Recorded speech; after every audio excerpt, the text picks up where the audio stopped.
নতুন সরকার গঠন করা হলেও বেকায়দায় থেকে যায় সড়কের শৃঙ্খলা। তাই শৃঙ্খলা ফেরাতে কাঁধে ট্রাফিকের দায়িত্ব তুলে নেয় শিক্ষার্থীরা। এদের মধ্যে অনেকেই শাড়ি পরে দায়িত্ব পালন করছেন, আবার কেউ এসেছেন বর সেজে।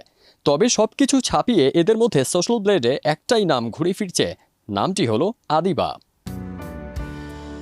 ৮ আগস্ট ভাইরাল হওয়া ভিডিওতে দেখা যায় রাজধানীর সামাজিক মাধ্যমে শাড়ি ও বরের বেশে ট্রাফিক নিয়ন্ত্রণে থাকা তরুণদের একাধিক ভিডিও সামাজিক মাধ্যমে ভাইরাল হলে হইচই পড়ে যায় সবখানে।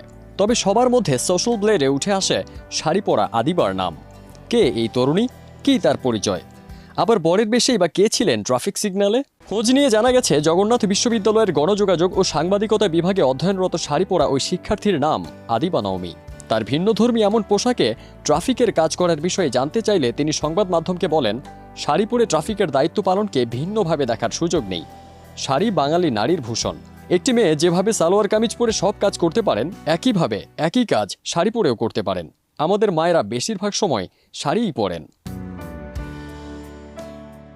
আদিবা আরও বলেন, সহিংস পরিস্থিতির জেরে পুলিশ সদস্যরা বিভিন্ন দাবি জানিয়ে কর্মবিরতিতে গেছেন, ফলে দেশের ট্রাফিক ব্যবস্থা পুরোপুরি ভেঙে পড়েছে। তাই নিজের এলাকায় সড়কের শৃঙ্খলা বজায় রাখতে শিক্ষার্থীদের নিয়ে পথে নেমেছেন তারা। অন্যদিকে বরের বেশে ট্রাফিকের দায়িত্ব পালন করার ভিডিও সামাজিক মাধ্যমে ভাইরাল হয়েছে।